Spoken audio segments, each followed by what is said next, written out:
آج تو جیسے مزید صبر کا یارہ نہ رہا تھا۔ اپنے دکھ اسے لامتناہی نظر آنے لگے۔ کیا ہونے والا تھا اس کے ساتھ؟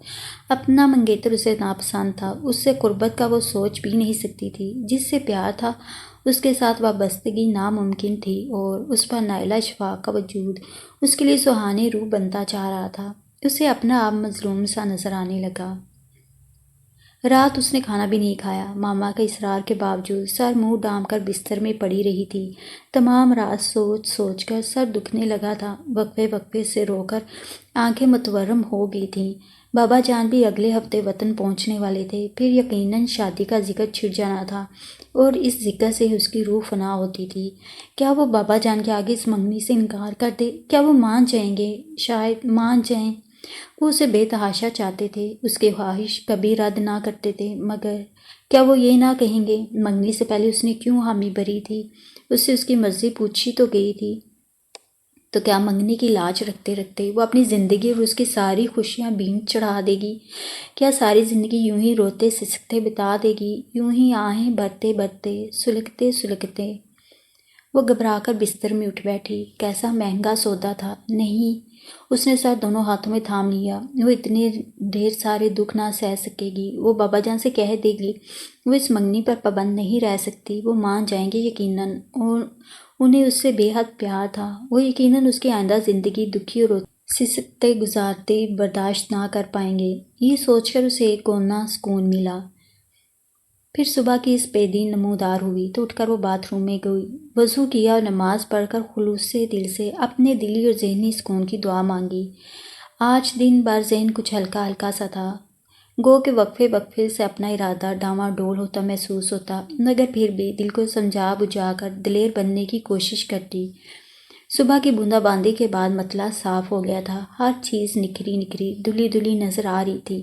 لال لال ٹیلے ستھرے ستھرے نظر آ رہے تھے، اور اونچے سرمئی پہاڑوں کی چوٹیاں برف سے ڈھکی سنہری دھوپ میں چمک رہی تھیں۔ نالے میں پانی کی سطح اونچی ہو گئی تھی، اور سرخی مائل گدلا سا پانی اپنے مخصوص شور کے ساتھ رواں دواں تھا۔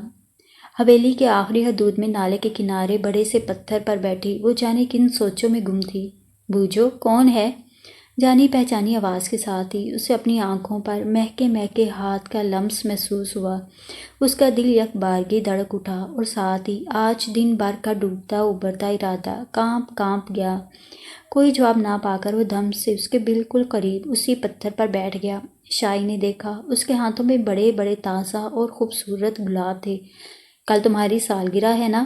وہ پھول اسے تھماتے ہوئے بولا۔ آپ کو کیسے معلوم ہوا؟ اسے شدید حیرت کے ساتھ ساتھ یاد آیا، کل واقعی اس کی سالگرہ تھی، جسے بابا جان ہر سال جب وطن میں موجود ہوتے تو ضرور مناتے تھے۔ اس بار بابا جان بھی موجود نہ تھے، اور خود اسے بھی اس مرتبہ پہلی بار یاد تک نہ آیا تھا کہ کل اس کی برتھ ڈے ہے۔ بس معلوم ہو گیا۔ وہ امپورٹڈ چاکلیٹس اور سویٹس کا بڑا سا ٹن اس کی گود میں ڈالتے ہوئے بولا۔ وہ سوالیہ نظروں سے اسے دیکھنے لگی۔ کھولو، دونوں کھائیں گے؟ وہ اپنائیت سے بولا۔ بتائیں نا، کیسے پتہ چلا؟ ٹن کا ڈھکنا کھولتے کھولتے اس نے پھر پوچھا۔ پھر ناراض ہو جاؤ گی؟ اور وہ دھیرے سے مسکرا دی۔ بتا دوں؟ وہ خود ہی بولا۔ بتا دیں۔ نائلہ اشفاق نے فون پر بتایا تھا؟ اس سے واقعی کل شام اسی نے بتایا تھا، اور شاہی نے بلا سوچے سمجھے چاکلیٹس اور سویٹس کا ٹن اور پھول واپس وہیں پتھر پر رکھ دیے۔ اس کے خوبصورت چہرے پر کرب و اداسی کے آثار صاف نمایاں تھے۔ پھر جانے کیا ہوا؟ وہ پتھر پر سے اٹھائی۔ وہ حیران سا ہوا، آج وہ اپنی جیلسی چھپا نہیں رہی تھی۔ کہاں؟ اس نے جھٹ سے اسے ہاتھ سے پکڑ کر واپس بٹھا لیا۔ چھوڑ دیں مجھے، وہ ہاتھ چھڑاتے ہوئے غصے سے بولی، مگر اس نے وہیں بیٹھے بیٹھے اپنا بازو اس کی کمر میں ڈال کر اسے مزید اپنے قریب کر لیا۔ نہیں چھوڑوں گا، آپ یہ سب اس کے ساتھ کیا کریں۔ کیا اس کے ساتھ کروں؟ اسے ہنسی آ گئی۔ بس جانے دے مجھے۔ لیکن کیوں؟ بس آپ وہاں جائیں۔ کہاں؟ اسی نائلہ کے پاس۔ تمہارے پاس کیوں نہیں؟ آپ کو اچھی لگتی ہے نا؟ وہ بچوں کی سی معصومیت سے بولی۔ جلتی ہو اس سے؟ اس کے کان میں بولا۔ میں کیوں جلوں گی؟ وہ حسبِ سابق بولی۔ اچھا نہیں جلتی، لو یہ کھاؤ۔ وہ چاکلیٹ اس کے منہ میں دیتے ہوئے خوبصورتی سے ہنس دیا۔ یہ سب اسے دے دیں، وہ شاکی انداز میں بولی۔ اسے اور دے دوں گا، یہ تمہارے لیے ہے۔ اور وہ پھر آپے سے باہر ہونے لگی۔ چھوڑیں مجھے۔ اس کے بازو کی گرفت سے اپنی کمر چھڑانے کی کوشش کرتے ہوئے وہ تیزی سے بولی۔ اچھا پلیز معاف کر دو۔ اس نے شرارت سے دونوں ہاتھ جوڑ دیے۔ اس نے فون کیا تھا، اب رنگ ہو تو یہ پتہ تو نہیں چلتا نا کہ کس کا فون ہے۔ میرے اٹھاتے ہی اس نے کہا، میں نے صرف یہ کہنا تھا کہ کل اس کی سالگرہ ہے۔ اس نے ساری بات سچ سچ بتا دی۔ شاہی کا پارا واپس گرنے لگا۔ وہ بھی ناراض ہے آج کل۔ اس نے پھر شہ دی اور وہ دانتوں سے اس کا وہی کمر میں حمائل ہاتھ کاٹ کر اپنے آپ کو چھڑاتے ہوئے اٹھ کھڑی ہوئی۔ باپ رے! اس نے اس کی کاٹی ہوئی جگہ پر اپنے ہونٹ رکھ دیے۔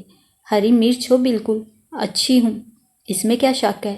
وہ اسے اپنے ہاتھ پر اس کے دانتوں کے نشان دکھاتے ہوئے بولا۔ وہ چپ سی ہو کر ایک قدم آگے بڑھ گئی۔ یہ لے لو۔ اس نے پتھر پر رکھے پھولوں اور سویٹس کی طرف اشارہ کیا۔ نہیں، وہ پھولے پھولے منہ کے ساتھ بولی، اگر تم نے یہ چیزیں نہ لیں تو تم سے کبھی نہیں بولوں گا۔ اس نے 2 ہی قدم بڑھائے تھے کہ وہ پیچھے سے آتا ہوا بولا۔ جانے کیوں وہ وہیں ٹھٹک کر رک گئی، سر جھکائے بلا مقصد بوٹ کی ٹو سے گیلی ریت میں لکیریں بنانے لگی۔ کسی کی دی ہوئی چیز واپس نہیں کیا کرتے، اس نے اداسی سے مزید کہا اور آگے بڑھ گیا۔ آپ کہاں جا رہے ہیں؟ پہلی بار اس کے منہ سے نکلا۔ نائلہ شفاق کے یہاں، اس نے بلایا تھا۔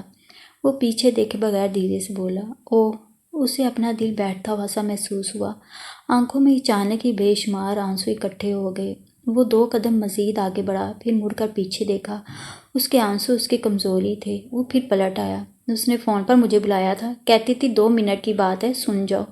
آپ وہاں نہیں جائیں گے، نہیں جائیں گے۔ وہ اچانک اس کے بازوں میں سماتے ہوئے اپنا سر اس کے سینے سے پٹکتے ہوئے رو پڑی۔ اچھا اچھا۔ اس کا سر سہلاتے ہوئے وہ دھیرے سے مسکرا دیا۔ تمہیں وہ اچھی نہیں لگتی؟ نہیں۔ اپنا وہ اچھا لگتا ہے؟ نہیں۔ وہ مزید تڑپ کر رونے لگی۔ مجھے ان لوگوں سے بچا لیں پلیز۔ اسے وہ اپنا بہت قریبی ہمدرد نظر آیا۔ پھر منگنی کیوں کی تھی؟ وہ دھیرے سے بولا۔ بابا جان کی خواہش تھی، مجھے اس سے کوئی دلچسپی نہیں، مجھے بچا لیں پلیز پلیز۔ اس کا رو رو کر برا حال ہو رہا تھا۔ رو نہیں پلیز۔ اس نے اپنی انگلیوں سے اس کے آنسو خشک کیے۔ مسکرا دو۔ اور نہ چاہتے ہوئے بھی اسے مسکرانا پڑا۔ وہ بھی خوبصورتی سے ہنس دیا۔ نائلہ بری لگتی ہے؟ اپنا منگیتر برا لگتا ہے؟ میں برا لگتا ہوں؟ پھر اچھا کون لگتا ہے؟ وہ اس کی روتی آنکھوں میں دیکھنے لگا اور شائع کوئی جواب دیے بنا سر اٹھا کر اس کی آنکھوں میں دیکھنے لگی۔ بتاؤ نا۔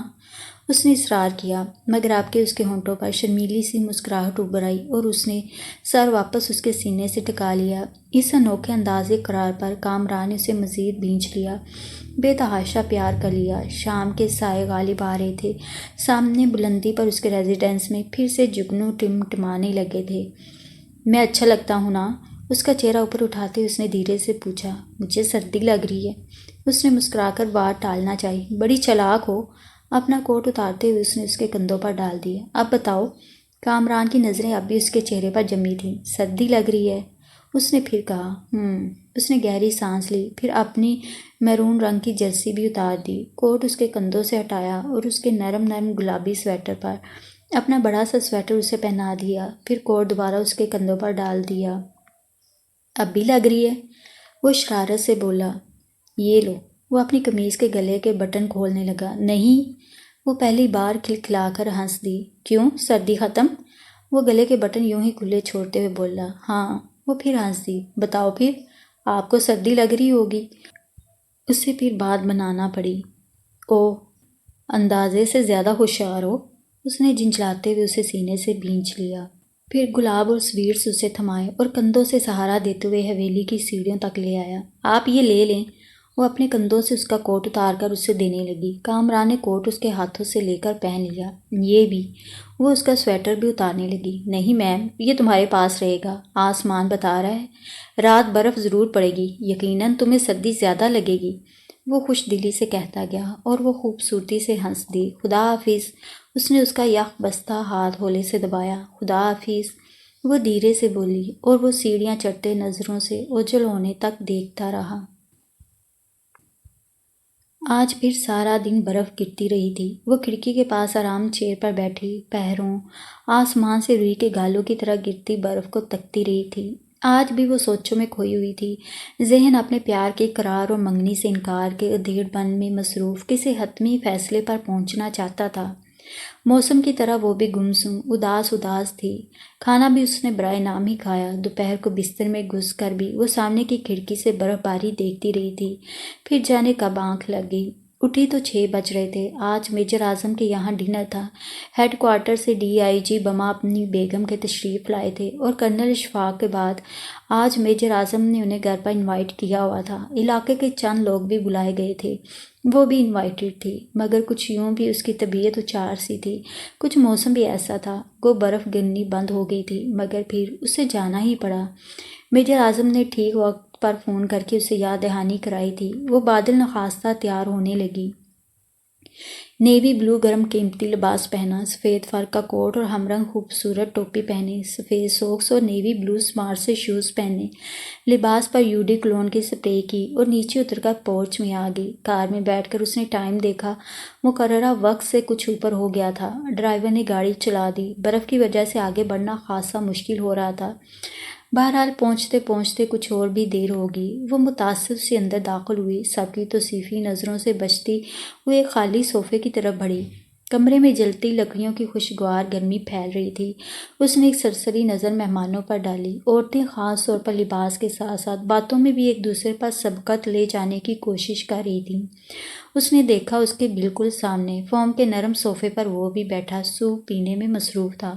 پھر وہ چونکی اس کے دائیں قریبی صوفے پر نائلہ اشفاق بیٹھی تھی۔ وہ پھر سے بے چین ہونے لگی۔ نائلہ اشفاق نے کچھ کہا تھا شاید، سوپ پیتے پیتے۔ وہ اس کی بات پر زیر لب مسکرا رہا تھا۔ پھر اس نے خالی کپ قریب کی چھوٹی میز پر رکھ دیا اور سیدھا ہوتے ہوئے صوفے کی پشت سے سر ٹکا دیا۔ اس نے شاید شائی کو نہیں دیکھا تھا، نہ ہی نائلہ نے توجہ دی تھی، وہ تو اس کے قربت میں مست تھی۔ بات کرتے کرتے نائلہ نے اس کے صوفے کے بازو پر رکھے ہاتھ پر اپنا ہاتھ رکھا اور جھک کر اس کے ہنستے ہوئے چہرے کو دیکھنے لگی۔ کامران نے وہیں صوفے کی پشت سے سر ٹیکے ٹیکے مسکراتے ہوئے اس کی بات کا جواب دیا اور شائی نے دیکھا اس نے اپنا ہاتھ نائلہ کے ہاتھ کے نیچے سے نکالنے کی کوئی کوشش نہیں کی تھی۔ وہ پاگل سی ہو اٹھی۔ اس کے سامنے کتنی قسمیں اٹھاتا تھا، ہاتھ جوڑتا تھا، معافیاں مانگتا تھا، اور یہاں اس وقت پھر بیگم اعظم نے سب کو کھانے کے لیے میز پر آنے کو کہا تو اس نے دیکھا نائلہ ہی نے اس کا ہاتھ پکڑ کر اسے اٹھایا۔ اس کا ذہن سلک اٹھا، تھکے تھکے سے قدموں کے ساتھ وہ بھی میز تک گئی۔ ہیلو میری جان۔ وہ پلیٹ میں چاول نکال ہی رہی تھی کہ اس نے بالکل اس کے کان میں آ کر سرگوشی کی۔ چونک کر وہ اس کی طرف مڑی اور پھر کئی شکن اس کے خوبصورت ماتھے پر پڑ گئے۔ خیریت؟ اس کے قریب کھڑے ہو کر اپنی پلیٹ سے کھاتے ہوئے اس نے پھر پوچھا۔ اس کے تیور دیکھ کر ہی وہ سمجھ گیا تھا، ضرور کچھ دیر قبل اس نے اسے نائلہ اشفاق کے ساتھ دیکھا تھا۔ چنگاریاں اگلتی نظروں سے شائی نے اسے دیکھا اور بس، مجھ سے کوئی قصور ہوا ہے؟ وہ واقعی شرمندہ تھا۔ نائلہ خود ہی اپنی جگہ سے اٹھ کر اس کے قریب آ بیٹھی تھی، باتوں پر باتیں کیے جا رہی تھی۔ پھر اتنے سارے لوگ تھے وہاں، وہ اور کر بھی کیا سکتا تھا؟ ہوں ہاں میں جواب دیتا رہا تھا۔ شائی اب بھی خاموش رہی۔ پلیز بولو نا، بولنے کو وہ ہے نا، پلیز شائی سمجھنے کی کوشش کرو۔ اور شائی کو آگ ہی تو لگ گئی، یوں کہ پہلی بار تو نہ تھا، بار بار ایسا ہو رہا تھا۔ وہ کوئی جواب دیے بنا اپنی پلیٹ لیے وہاں سے دوسرے سرے پر چلی گئی۔ پھر واپسی پر کار میں بیٹھی وہ نکل ہی رہی تھی کہ اس نے دیکھا نائلہ کار میں بیٹھے کامران کو اسے گھر پہنچانے کے لیے کہہ رہی تھی۔ وہ آگے چلی آئی تھی۔ یقیناً کامران نے اسے بٹھایا ہوگا، اخلاقی فرض جو تھا۔ گھر پہنچی تو اس کے ذہن پر بہت بوجھ تھا۔ پچھلی ملاقات میں اس نے اس پر اپنا پیار بھی ظاہر کر دیا تھا، اپنے منگیتر سے بچانے کی التجا بھی کی تھی۔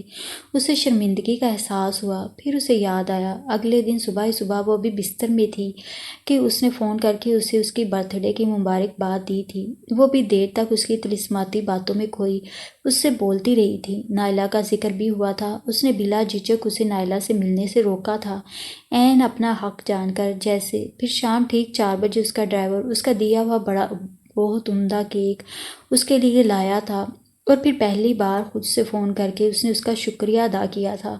کیوں ہوا تھا یہ سب؟ کیوں وہ بار بار اس کے دھوکے میں آ جاتی تھی؟ وہ بے طرح پشیمان ہوئی، جھنجھلائی اور آخر میں حسب عادت رو پڑی۔ آج اس نے عرصہ بعد ڈھیر سارے خط لکھے تھے، کئی دوستوں کے خطوں کے جواب دینے تھے، 4 خط کامران کے بھی آئے پڑے تھے۔ اس سے تو آخری فیصلہ لکھ دوں۔ اس نے جھنجھلا کر پین اٹھایا اور اسے بھی جواب لکھ دیا۔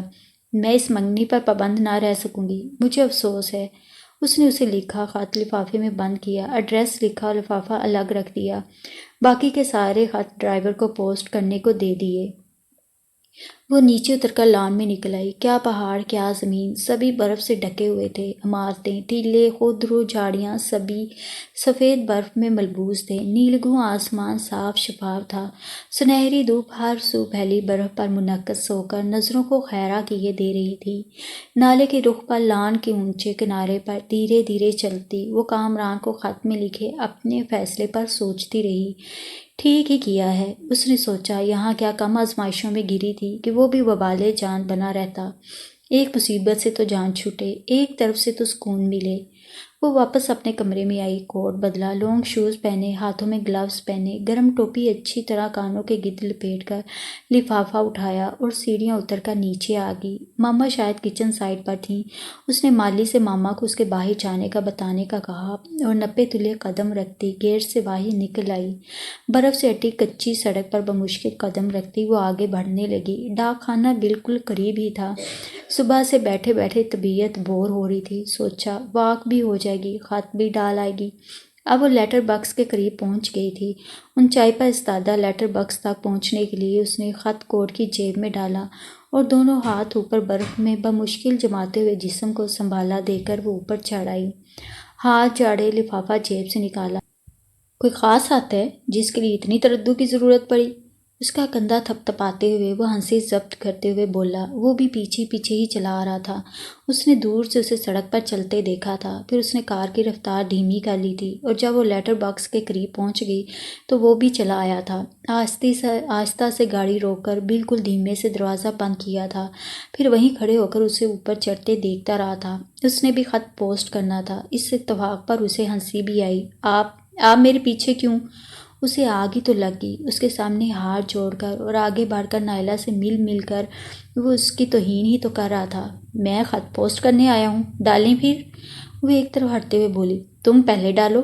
وہ ہنسی ضبط کرتے ہوئے کہنے لگا۔ تمہیں زیادہ جلدی ہوگی خط پہنچ جانے کی؟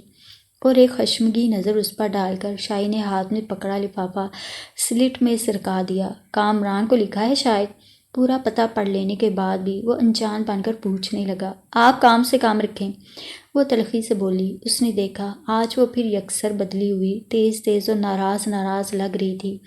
اس نے کوٹ کی جیب سے لفافہ نکالا، دانستہ اس کی نظروں کے سامنے نچایا۔ کام سے کام رکھ رہا ہوں۔ اس کی طرف دیکھے بغیر وہ دھیرے سے بولا۔ یہ تو میرا ایڈریس ہے۔ وہی مخصوص نیلے رنگ کا لفافہ، وہی ہینڈ رائٹنگ، اور اپنا ایڈریس دیکھ کر وہ لمحہ بھر کو جیسے کچھ سمجھ ہی نہ سکی۔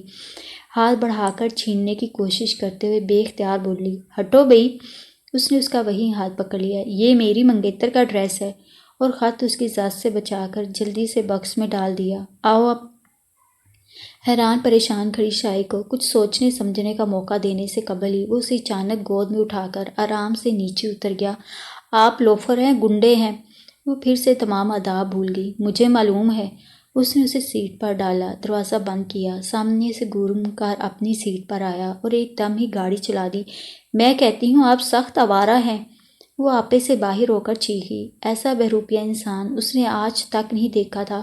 اس کا ایڈریس حاصل کر کے کامران بن کر اسے خط لکھتا رہا تھا، وہ بھی نادانستگی میں جواب پر جواب دیے جا رہی تھی۔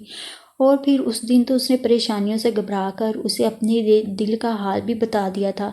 اسے زبردست شرمندگی کا احساس ہوا۔ یہاں آ کر اس سے پیار جتاتا تھا اور اسے رخصت ہو کر نائلہ شفاق کی شام میں رنگین بناتا تھا، پھر اس کے سامنے قسمیں اٹھاتا تھا، ہاتھ جوڑتا تھا کہ پھر اسے نہیں ملے گا، مگر آگے بڑھتے ہی سب بھول بھال پھر اس میں مگن ہو جاتا تھا۔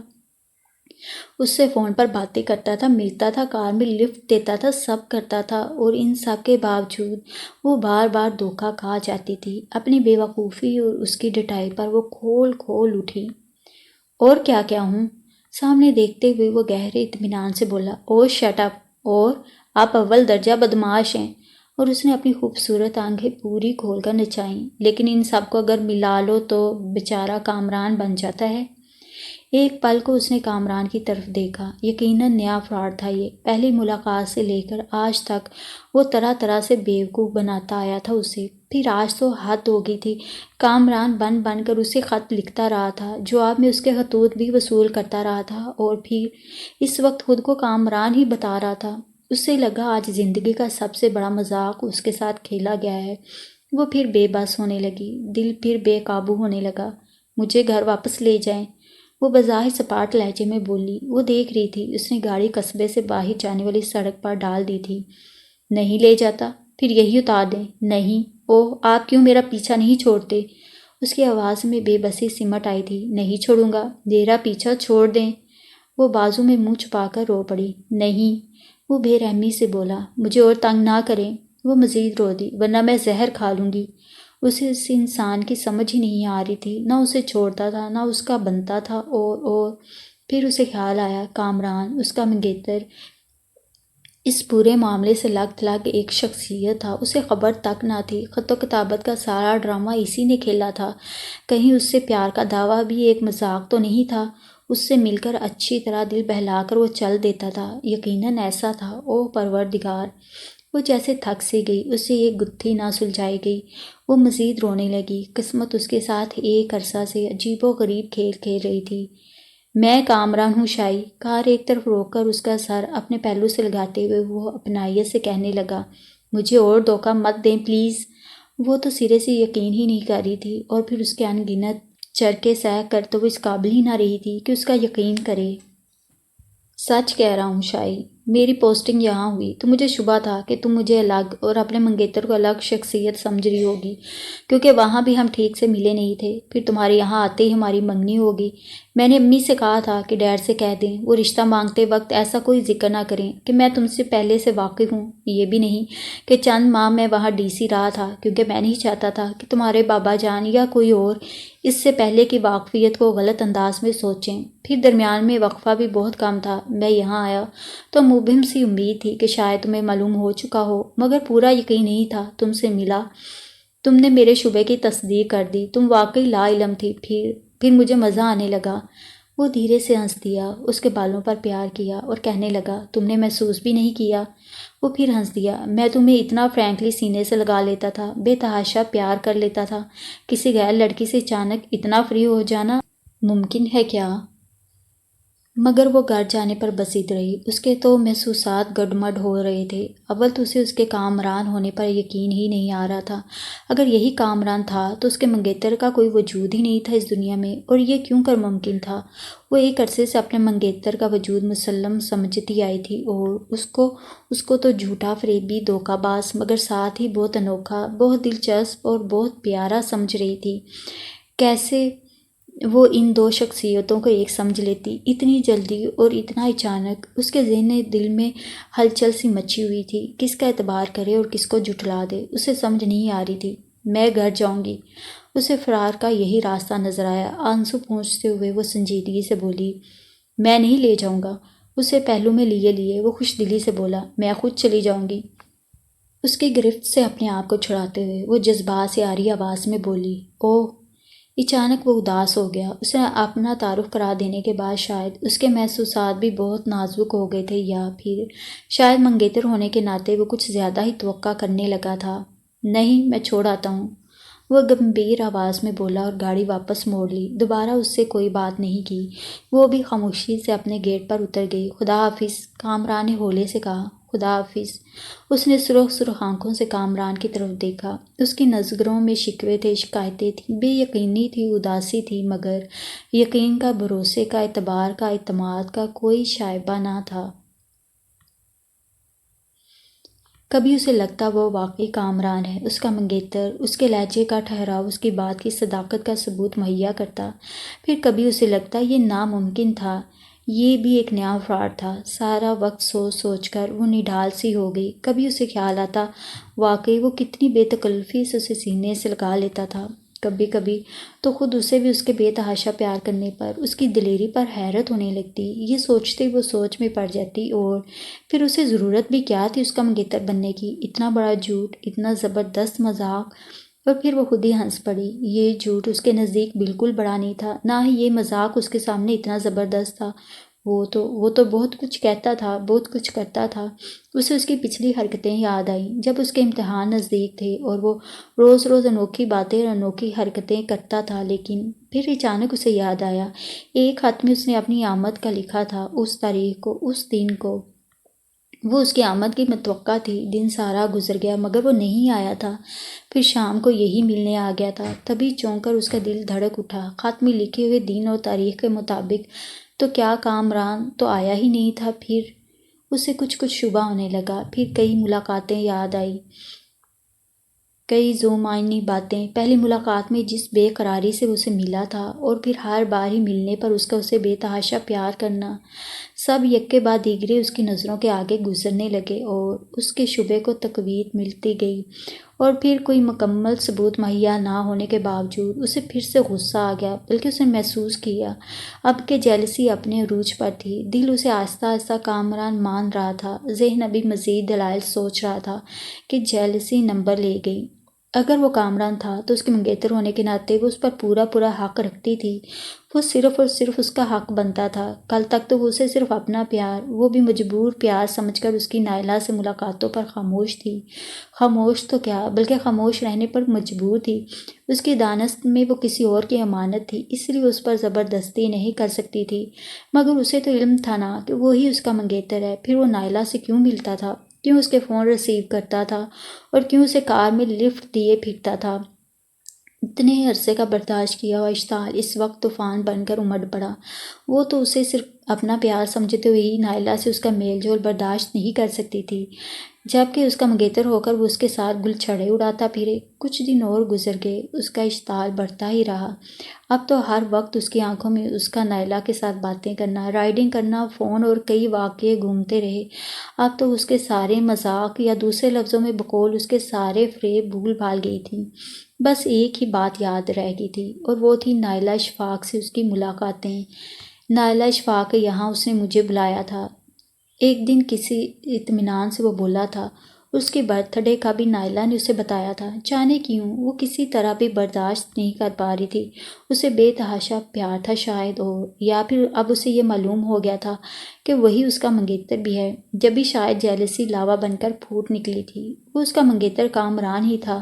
کل ہی وہ اپنی امی کو لے کر آیا تھا۔ اب کی گاڑی سیدھی گیٹ سے لا کر بے دھڑک پورچ میں لا کھڑی کر دی تھی۔ تمام نوکروں نے اسے ہاتھوں ہاتھ لیا تھا، اور بقول ماما ان کی تو دلی مراد بھر آئی تھی۔ وہ تو اسے وہیں اس کے لیے دل میں پسند کر آئی تھی۔ کیسا عجیب اتفاق تھا۔ امی اوپر اس کے گرم گرم بیڈ روم میں بیٹھی تھیں، اور وہ نیچے ڈرائنگ روم میں بڑی بڑی لکڑیوں کی جلتی آگ تاپ رہا تھا۔ امی پلیز مجھے اوپر بلا لیں، وہ گڑی گڑی سیڑھیوں تک آ کر ہانک لگاتا۔ بیٹے بس بھی کرو، اسے شرم آ رہی ہے۔ امی نے اس کے سرخ چہرے سے یہی اندازہ لگایا تھا۔ امی کی موجودگی میں ایسی ہانک پر وہ واقعی سرخ ہو گئی تھی۔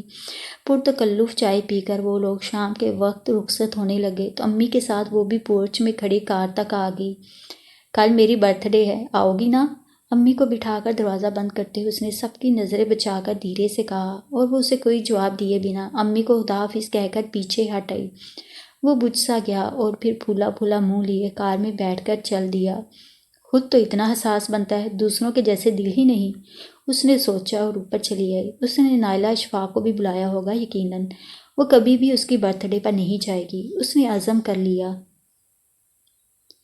پھر رات کو اسے اس کا برتھ ڈے کارڈ بھی ملا۔ اس نے کتنا خوبصورت تحفہ اسے اس کی برتھ ڈے پر دیا تھا۔ ایک پل کو اسے خیال آیا، مگر پھر اس نے یہ خیال جھٹک دیا۔ کیوں وہ ہر بار ہی اس کی ناراضگی کے باوجود نائلہ سے ملنے چلا جاتا تھا۔ رات اس نے بھی فون کیا، اس کے آنے پر اصرار بھی کیا، مگر اس نے فون ہی بند کر دیا۔ وہ تو اس سے ناراض تھی، شدت سے۔ وہ تو پہلے بھی اس کے نائلہ سے میل جول پر اداس رہتی تھی، مگر جب اسے علم ہوا کہ وہی اس کا منگیتر ہے اور اچھی طرح سمجھ بوجھ کر نائلہ سے ملنے چاہتا ہے، تو اس کی ناراضگی مزید گہری ہو گئی۔ بلکہ وہ تو کامران کی نائلہ کے متعلق باتیں یاد کر کر کے کھولتی رہی۔ کیا وہ منگیتر ہونے کے ناطے ذرا بھی اس کا پابند نہیں تھا؟ امی نے اس کا نہ آنا شرم سے تعبیر کیا، مگر کامران نے دل ہی دل میں اس کی پہلی بار آمد کا جو حسین تصوراتی محل تعمیر کیا تھا، وہ چکنا چور ہو گیا۔ اس نے طبیعت کی اچانک خرابی کا کہہ کر سب سے معذرت کر لی، اور یوں وہ زندگی میں پہلی بار اپنی سالگرہ نہ منا سکا۔ گو کہ امی نے شام چائے پر اس سے کیک کٹوایا، غریبوں میں حسب معمول خیرات بھی تقسیم کی، مگر اس کے دوست احباب اکٹھے نہ ہو سکے تھے، بلکہ سب کو بلاوے بیچ کر بھی دوبارہ سب سے معذرت کر لی تھی۔ شائع کے انکار پر تو اس کا دل ہی بجھ گیا تھا۔ فنکشن کیا خاک مناتا، بجھی بجھی صورت لیے وہ دوستوں کو خوش آمدید نہ کہہ سکتا تھا۔ امی نے بہت طرح سمجھایا مگر اس نے پروگرام کینسل ہی کر دیا۔ امی کو یقین تھا شائع آتے ہوئے شرما رہی تھی، اور پھر اس نے بھی دل کا بڑاس نکالنے کی ٹھان لی۔ تمہاری وجہ سے میں نے اپنی سالگرہ نہیں منائی۔ رات وہ فون پر سنجیدہ لہجے میں بولا۔ میری وجہ سے؟ اس کے لہجے سے طنز عیاں تھا۔ ہاں تمہاری وجہ سے۔ اس کے لہجے میں تیزی آ گئی۔ نائلہ اشفاق تو آ رہی تھی نا؟ میں نے اسے نہیں بلایا تھا۔ وہ مزید تیزی سے بولا۔ بلا لینا تھا نا؟ وہ طنز سے بولی۔ بیکار طنز کیوں کرتی ہو؟ آج وہ بیکار کیسے ہوگی؟ مجھے نہیں معلوم، لیکن تم یقیناً میری خوشیوں سے جلتی ہو۔ اس کی آواز بھی کڑک تھی۔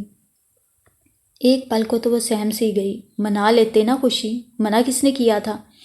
ایک تو نائلہ سے برابر ملتا رہتا تھا، اوپر سے رو بھی ڈالتا تھا۔ سنبھلتے ہوئے اس نے بھی کہہ دیا، او میں وہ اسے اتنی تلخ باتوں کی توقع نہیں رکھتا تھا۔ مارے غصے کے کچھ بھول ہی نہ سکا، اور شائع نے ریسیور گریڈ پر ڈال دیا۔ سلسلہ منقطع پا کر تو کامران مزید مشتعل ہو گیا، اور پھر رات بھر اسے نیند ہی نہ آئی۔ وہ کتنا بے تحاشا چاہتا تھا اسے، کیا وہ اندازہ نہیں کر سکتی تھی؟ اگر اب تک اسے یہ معلوم نہ ہو سکا تھا کہ کامران وہی ہے تو اس میں اس کا اتنا بھی قصور نہیں تھا۔ حالات اور واقعات ہی کچھ ایسے پیش آ گئے تھے۔ پھر اگر اس نے مذاق کو تھوڑا طول دے ہی دیا تو اس میں ایسی کون سی خطا سرزد ہو گئی تھی جس کی تلافی ناممکن ہو کر رہ گئی تھی؟ رہی نائلہ اشفاق کی بات، وہ بھی صرف اتفاقات اور حالات پر منحصر تھی۔ شروع میں تو اسے سمجھ ہی نہ سکا تھا، پھر جان گیا کہ وہ اس میں دلچسپی لیتی ہے تو اس نے اسے صاف صاف بتا دیا تھا کہ اس کی منگنی ہو چکی ہے۔ شائع نے اگر دونوں کو اکٹھے رائڈنگ کرتے دیکھا بھی تھا تو اس میں اس کی مرضی کو تو دخل نہیں تھا نا، نائلہ ہی نے اس کا پیچھا کیا تھا۔ پھر فون پر اسے شائع کی برتھ ڈے کا بتا کر واقعی اسے اپنے یہاں بلایا تھا، مگر اس نے وہی معذرت کر لی تھی۔ شائع کو تو ازراہ مذاق، اور پھر صرف اس خیال سے کہ اسے جلا کر اسے اپنے پیار کا اقرار اگلوائے گا، اس نے وہاں جانے کو کہا تھا۔ اگر میجر اعظم کے یہاں ڈنر میں وہ پاس آ کر بیٹھ گئی تھی تو اتنے سارے لوگوں کی موجودگی میں اٹھ کر دوسری طرف جانا اسے عجیب سا لگا تھا۔ پھر اسے یاد آیا نائلہ نے اس کے ہاتھ پر اپنا ہاتھ رکھا تھا۔ اس نے فوراً ہی ہاتھ نکالنا چاہا تھا، مگر اسے شدید حیرت ہوئی تھی۔ نائلہ نے اپنی گرفت اس کے ہاتھ پر سخت کر لی تھی۔ پھر بھی موقع پا کر لوگوں کی نظریں بچاتے ہوئے اس نے اپنا ہاتھ اس کے ہاتھ کے نیچے سے نکال ہی لیا تھا۔ شائع نے شاید وہ بھی دیکھا تھا، مگر اس پورے معاملے میں اس کا قصور بھی کتنا تھا؟ وہ تو اسے زندگی کی تمام تر حقیقتوں کے ساتھ چاہتا تھا، کیا وہ اس پر اتنا اعتماد بھی نہیں کر سکتی تھی؟ میس کی لائبریری میں بیٹھی وہ باربرا کارٹلینڈ کا اے ورجن ان پیرس بڑے انہماک سے پڑھ رہی تھی۔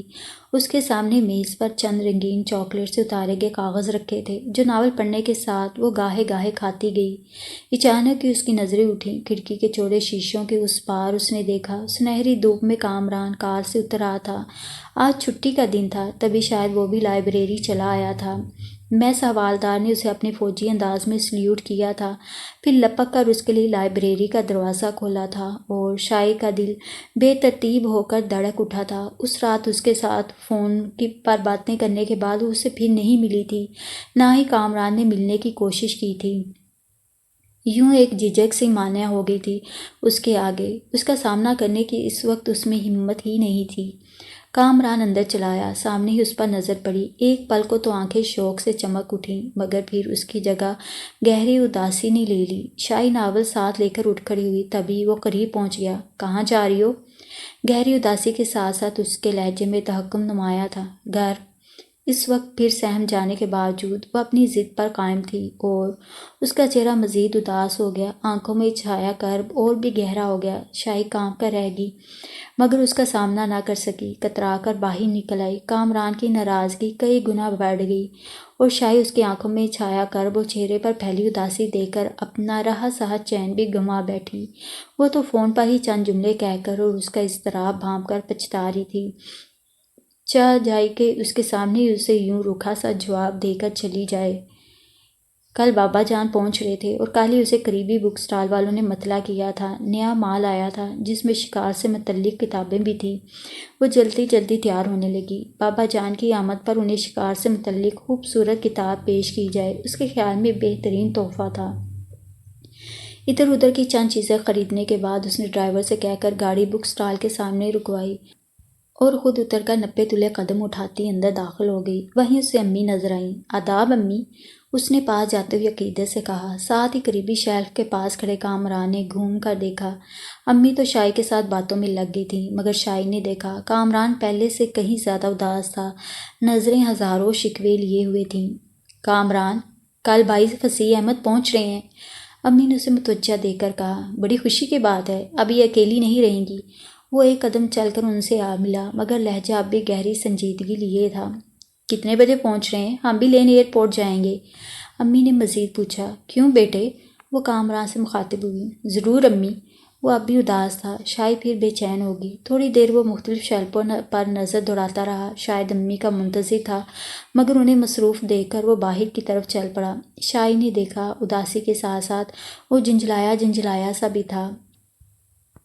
پھر کل 4 بجے وہ 60 میل طے کر کے ایئرپورٹ پہنچی تو امی اور کامران پہلے سے وہاں موجود تھے۔ کامران نے بابا جان کو خوش آمدید کہا۔ بابا جان نے اسے سینے سے لگا لیا۔ بابا جان کامران کی کار میں اس کے ساتھ آگے بیٹھ گئے اور اپنے ڈرائیور کو گھر روانہ کرتے ہوئے شاہی کو امی کے ساتھ پچھلی سیٹ پر بیٹھنے کو کہا۔ کامران نے خاموشی سے اس کی آنکھوں میں دیکھا، مگر نظریں اب بھی اداس اور کئی شکایتیں لیے تھیں۔ وہ گھبرا کر کھڑکی سے باہر دیکھنے لگی۔ کامران نے پہلی بار بابا جان کے اعزاز میں شاندار دعوت دی تھی۔ شاہی کو بابا جان کے سامنے مجبور ہونا پڑا تھا۔ یہ نہیں تھا کہ وہ اب تک کامران سے ناراض تھی۔ چند دنوں کے سوچ بچار ذہن و دل کے دلائل سے وہ اس کی بے گناہی کی قائل ہو گئی تھی، بلکہ یہ بھی نہیں تھا کہ اس کے ساتھ بے تحاشا پیار نے اسے معاف کروا دیا تھا۔ اب تو ایک جھجک سی، ایک سہم سی مانیہ تھی اس کے اور کامران کے درمیان۔ وہ چاہتی تھی کہ اس سے پھر ملے، پھر ڈھیر ساری باتیں کرے۔ ڈیشنگ پرسنالٹی اور مسحور کن باتوں والا شخص اب اس کا اپنا تو تھا، مگر وہ تو ناراض تھا بری طرح۔ پھر اس کی بھی فیلنگز اچانک کچھ اور سی ہو گئی تھیں۔ وہ اس کا منگیتر تھا، اس سے عمر میں بڑا تھا۔ اس کے لہجے میں منگنے کے انکشاف کے بعد اچانک تحکم سا ابھر آیا تھا۔ وہ پہلے سے اسے یکدم ہی کچھ اور لگنے لگا تھا، بڑا باس قسم کا، مدبر، روب داب والا، مگر پھر بھی اسے پیار تھا، بہت زیادہ، بلکہ اب تو وہ اسے اس انکشاف کے بعد اور بھی زیادہ پیار کرنے لگی تھی۔ پیار جس میں بہت کچھ شامل ہو گیا تھا، عزت بھی، کچھ ادب بھی، شوخی بھی، کچھ سہم بھی، اور اب یہی سہم تھی شاید کہ وہ اس کا سامنا کرنے سے خائف تھی، اس کے ساتھ تلخی سے جو پیش آئی تھی، مگر بابا جان کے آگے اس کی ایک نہ چل سکی۔ بابا جان مہمان خصوصی تھے۔ کامران نے جہاں گرم جوشی سے بابا جان کا خیر مقدم کیا، وہاں اس کی آنکھوں میں بھی بغور دیکھا۔ مکمل ناراض نظروں سے وہ دھیرے سے مسکرا دی۔ اتنا لمبا چوڑا میچور پرسنالٹی رکھنے کے باوجود وہ اس وقت بہت معصوم لگا تھا اسے۔ بہرے نوکر چاکر موجود ہونے کے باوجود وہ مختلف ڈشیں خود ہی بابا جان کو پیش کرتا رہا۔ ہر بار اس کے پاس بھی آیا، چپ چاپ خاموشی سے، ہر بار ہر چیز اس کی پلیٹ میں خود ہی ڈالتا رہا، مگر منہ سے ایک لفظ بھی نہیں بولا۔ شاہی کی پوزیشن عجیب سی ہو گئی تھی، کبھی اسے ہنسی بھی آ جاتی، اچھی ناراضگی تھی یہ بھی، وہ بات بھی نہ کر سکی کہ وہ تو ناراض تھا، اسے بات کرنے کا موقع ہی نہیں دے رہا تھا، اور پھر یوں ہی ہوتا رہا۔ وہ جگہ جگہ اسے ملا، مگر شاہی سے بات نہیں کی، اداس اور ناراض رہتا۔ شاہی کے بھی خودداری آڑے آ رہی تھی، وہ پہل کرتا تو وہ بولتی نہ۔ پھر اچانک ایک دن انہیں اطلاع ملی کہ وہ رائڈنگ کرتے ہوئے گھوڑے سے گر کر زخمی ہو گیا ہے اور ہاسپٹل میں ہے۔ بابا جان جلدی میں تھے، اکیلے ہی چل دیے، اور کامران کی ناراضگی مزید بڑھ گئی کہ ایسی حالت میں بھی وہ اسے دیکھنے نہ آ سکی۔ کیا ایسی ہی ان کی دشمنی تھی آپس میں؟ ناراضگی اور ضد کی بھی کوئی حد ہوتی ہے، اس نے جھنجھلا کر سوچا، اور پھر اس کی ناراضگی غصے میں بدل گئی۔ شاہی بے چینی سے وقت گزار رہی تھی۔ بابا جان نے اسے ساتھ جانے کو نہیں کہا تھا، اور خود سے کچھ کہنے کی اس میں ہمت نہیں پڑ رہی تھی۔ اس نے ماما سے سنا تھا اس کی ٹانگ کی ہڈی ٹوٹ گئی تھی، پلاسٹر چڑھا دیا گیا تھا اور اب اسے آرام تھا، مگر اسے کسی کل چین نہیں پڑ رہا تھا، اور آج اسے احساس ہوا وہ اسے پیار کے تمام تر جذبوں کے ساتھ چاہتی تھی، خودداری اور ضد کو ایک طرف ڈال کر چاہتی تھی۔ بھاگ کر اس کے پاس پہنچی، اس سے لپٹ کر اس سے اپنی زیادتی کی معافی مانگ لی۔ شام کو وہ بری طرح بے چین ہو رہی تھی، کھڑکی میں کھڑی ڈوبتے سورج کو دیکھ رہی تھی۔ فضائیں شفاف تھیں، پتھریلی زمین، خودرو جھاڑیوں، درختوں اور عمارتوں کی چھتوں پر کی برف پگھل کر بہہ چکی تھی۔ دور اونچے سرمئی پہاڑوں کی چوٹیاں البتہ اب بھی برف سے ڈھکی ڈھلتے سورج کی روشنی منعکس کر رہی تھیں۔ تبھی وہ ماما کی آمد پر چونکی۔ بیٹی، صاحب کہہ رہے ہیں آپ بھی جا کر کامران صاحب کو دیکھ آئیں۔ وہ جھٹ سے تیار ہو گئی، تمام خودداری اور ہر ضد پس پشت ڈال کر۔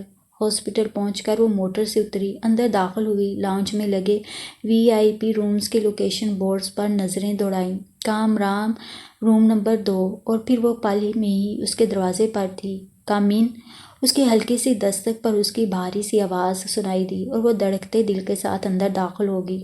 سامنے ہی وہ چوڑی کھڑکی کے آگے لگے صاف شفاف بستر پر دراز تھا، کمبل کندھوں تک لیے اس نے دونوں ہاتھ سینے پر باندھ رکھے تھے۔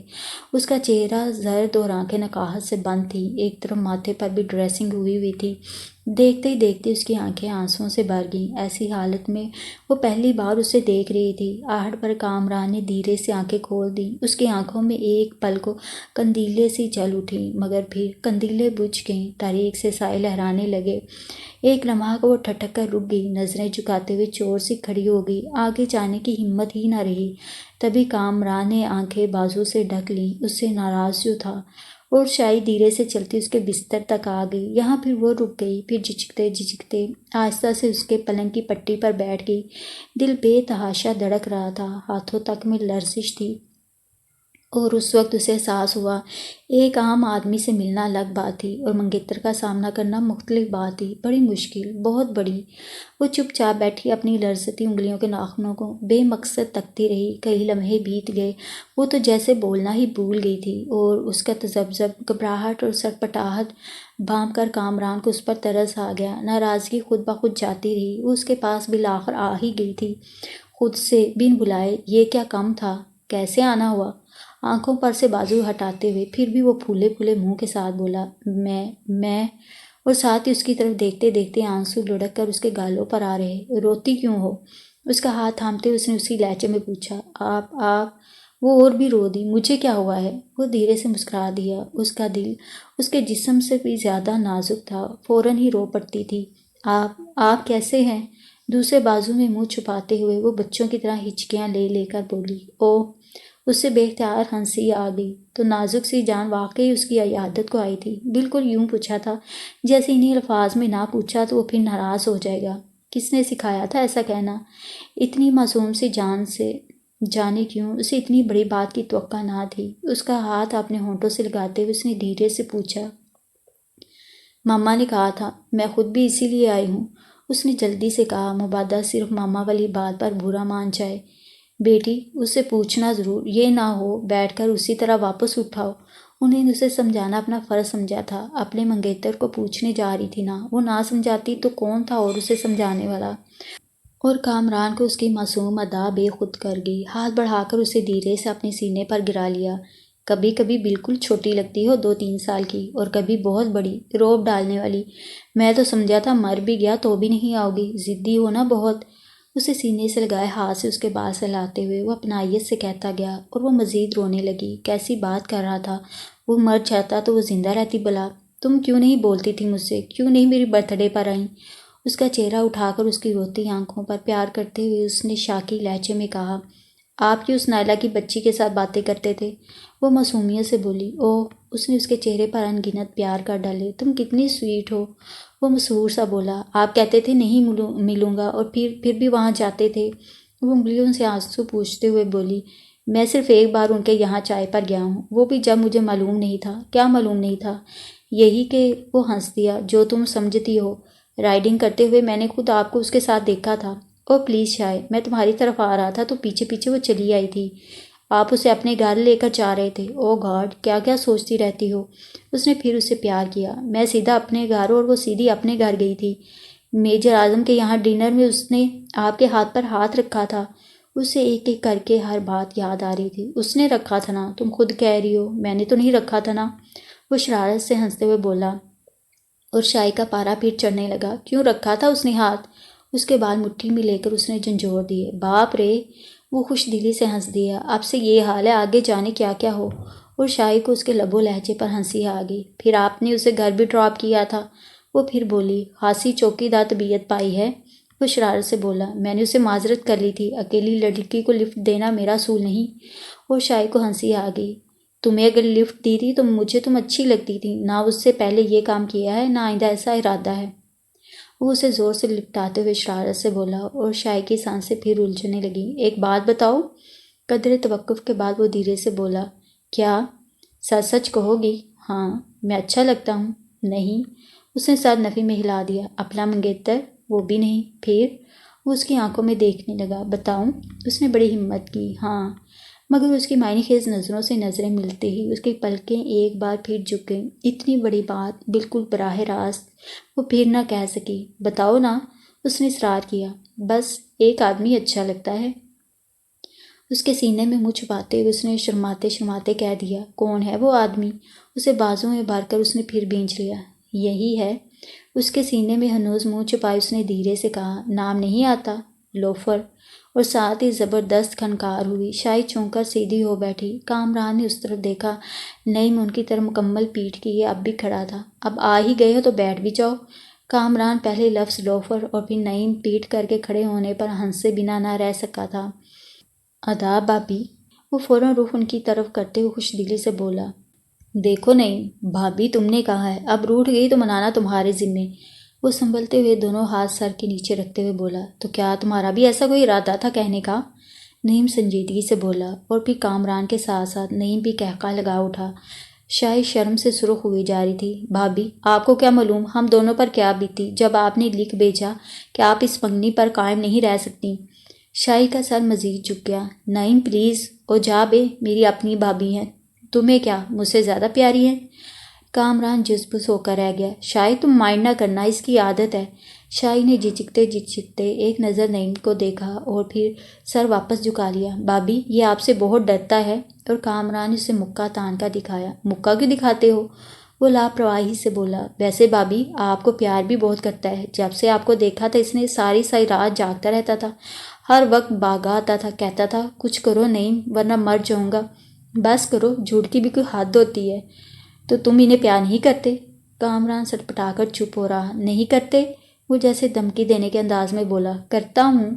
وہ خوبصورتی سے ہنس دیا۔ پھر کر کے دکھاؤ۔ وہ شرارت سے باز نہیں آ رہا تھا۔ تم جاؤ پہلے، لو میں دیوار کی طرف منہ کر لیتا ہوں۔ اس نے سچ مچ رخ دیوار کی طرف کر لیا۔ ایسے کام نہیں چلے گا۔ تو ضرور چلا جاؤں؟ دیوار کی طرف روح کیے نعیم بولا۔